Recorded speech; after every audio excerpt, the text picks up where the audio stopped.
वक्त है घड़ी घड़ी घमासान का, खबरों के तूफान का। बात होगी जोशीमठ की। मलारी इन और माउंट व्यू के ध्वस्तीकरण का काम चल रहा है, लेकिन संकट के बादल अब पीडब्ल्यूडी गेस्ट हाउस पर भी मंडरा रहे हैं।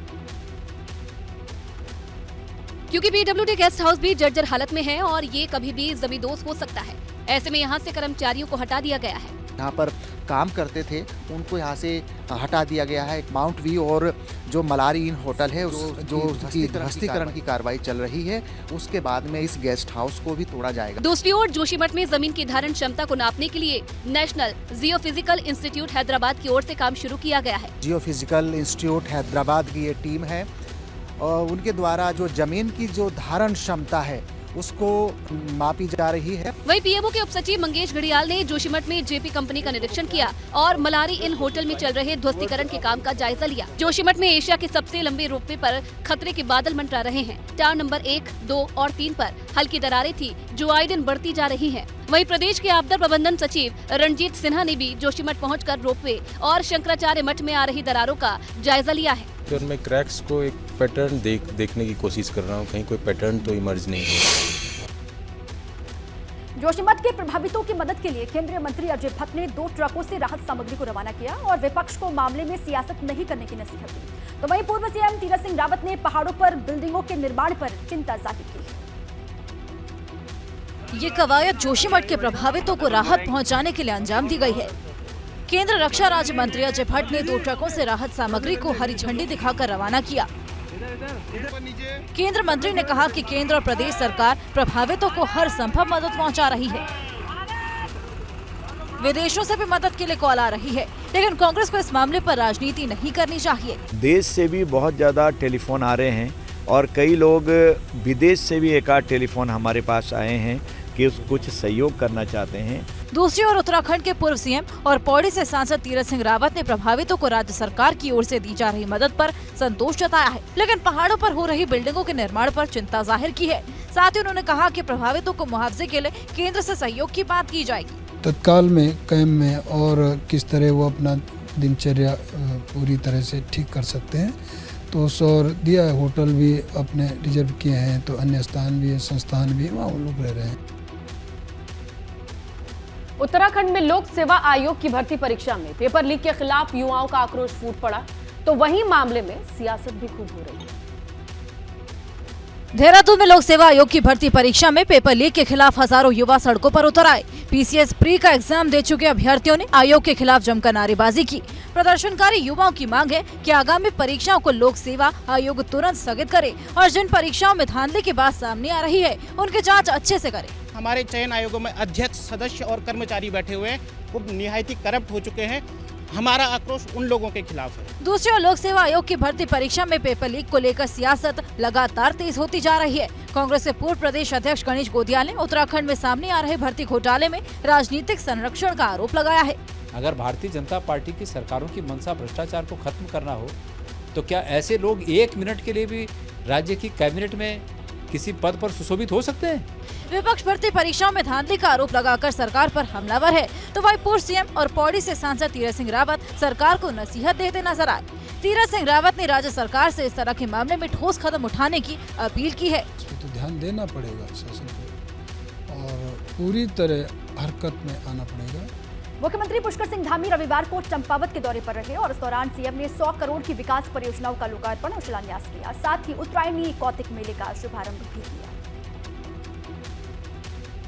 चंपावत पहुंचे सीएम पुष्कर सिंह धामी ने टनकपुर में रोडवेज वर्कशॉप का निरीक्षण किया और इसके साथ ही आईएसबीटी की तर्ज पर 57 करोड़ की लागत से बनाए जाने वाले बस अड्डे के विकास प्लान को भी समझा। यहाँ के सीएम हरेला क्लब के उत्तरायणी कौतिक मेले में शामिल हुए, जहाँ सीएम ने करीब 100 करोड़ की विकास परियोजनाओं का लोकार्पण और शिलान्यास किया। साथ ही दीप जलाकर उत्तरायणी कौतिक मेले का शुभारंभ किया।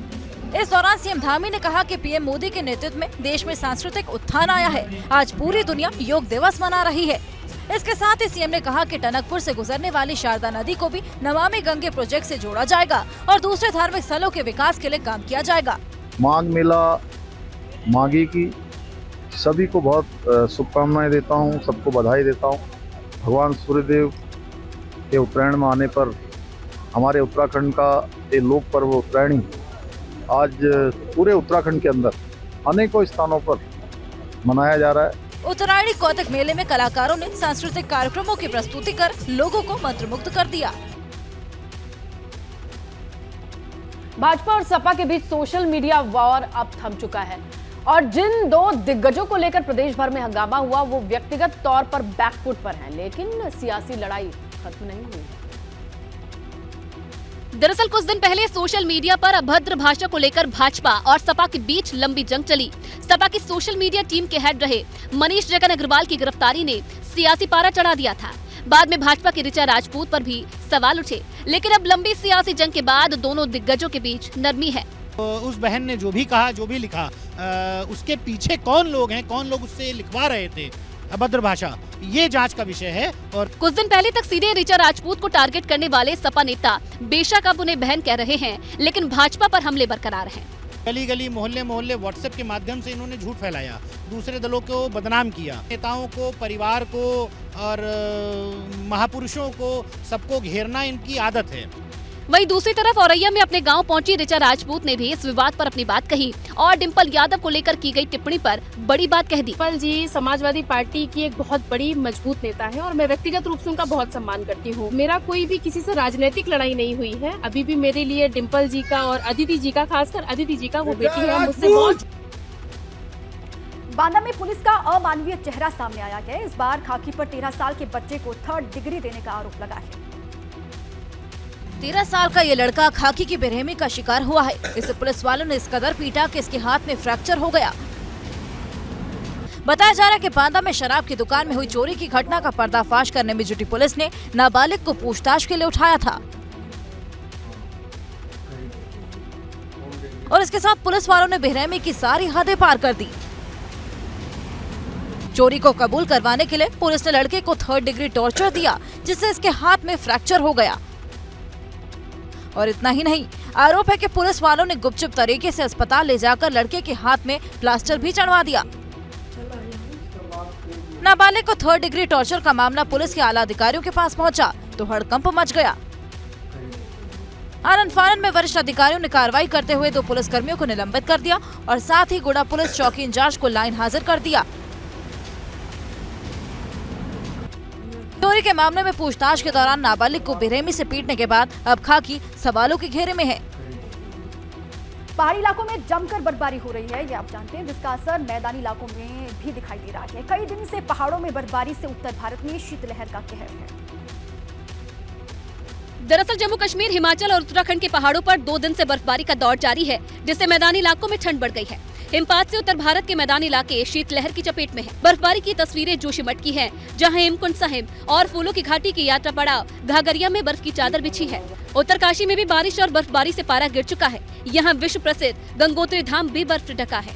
उधर यमुनोत्री धाम में भी बर्फबारी से खूबसूरत नजारा है। यमुनोत्री धाम जाने वाले पैदल मार्ग से लेकर मंदिर के आसपास की पहाड़ी बर्फ से लबालब हो गई है। विकासनगर के चक्राता में भी सीजन की पहली बर्फबारी से पर्यटकों और कारोबारियों समेत बागवानी किसानों के चेहरे खिले हैं। यहाँ तापमान -2 डिग्री हो चुका है। दिल्ली, पंजाब, हरियाणा, यूपी शीतलहर की चपेट में है। राजस्थान के माउंट आबू में पारा -4 डिग्री तक पहुंचा। वहीं फतेहपुर में पारा -3.5 डिग्री दर्ज किया गया। घने कोहरे के कारण फ्लाइट्स लेट हो रही है, ट्रेन रद्द हो रही हैं और मौसम विभाग के अनुसार अगले 5 दिन तक यूपी और दिल्ली समेत उत्तर भारत के कई इलाकों में ठंड और घना कोहरा रहने की संभावना है। नेपाल में रविवार को बड़ा विमान हादसा हो गया। नेपाल की राजधानी काठमांडू से पोखरा जा रहा यात्री विमान क्रैश होने के बाद कोहराम मच गया। सुबह 11:10 पर हुए इस हादसे में यात्रा करने वाले सभी 68 यात्रियों की मौत हो चुकी है। मीडिया रिपोर्ट्स के मुताबिक पोखरा हवाई अड्डे पर लैंडिंग से कुछ सेकंड पहले ही अचानक से प्लेन क्रैश होकर सेती नदी की खाई में जा गिरा। पोखरा में हादसे का शिकार हुए विमान के वीडियो भी सामने आए हैं। अचानक से हवा में बाईं तरफ ज्यादा झुकता नजर आ रहा है। इस हादसे के बाद नेपाल में एक दिन के राष्ट्रीय शोक की घोषणा की गई है। दरअसल 72 सीटर विमान में 68 यात्री और 4 क्रू मेंबर थे। इस प्लेन में 5 भारतीयों समेत 14 विदेशी नागरिक थे। एयरपोर्ट अथॉरिटी ने तकनीकी खराबी वजह बताई है। हादसे की जांच के लिए 5 सदस्यीय कमेटी का गठन है। इस हादसे पर भारत सरकार ने भी दुख जताया है। साथ ही कई देशों की तरफ से शोक जाहिर किया गया है। आपको बता दें कि नेपाल में पिछले 8 महीने में ये दूसरा बड़ा विमान हादसा है। नेपाल में क्यों होते हैं इतने हादसे? 10 साल में 11 प्लेन क्रैश हो चुके हैं। 29 मई 2022 को भी हादसे में 22 लोग मरे थे। ऊंचे पहाड़ों को भी वजह माना जाता है। नेपाल में पहाड़ों के चट्टान को काटकर रनवे बने हैं। थोड़ी सी भी लापरवाही हादसे हो जाते हैं। नेपाल में ही दुनिया का सबसे खतरनाक एयरपोर्ट भी है।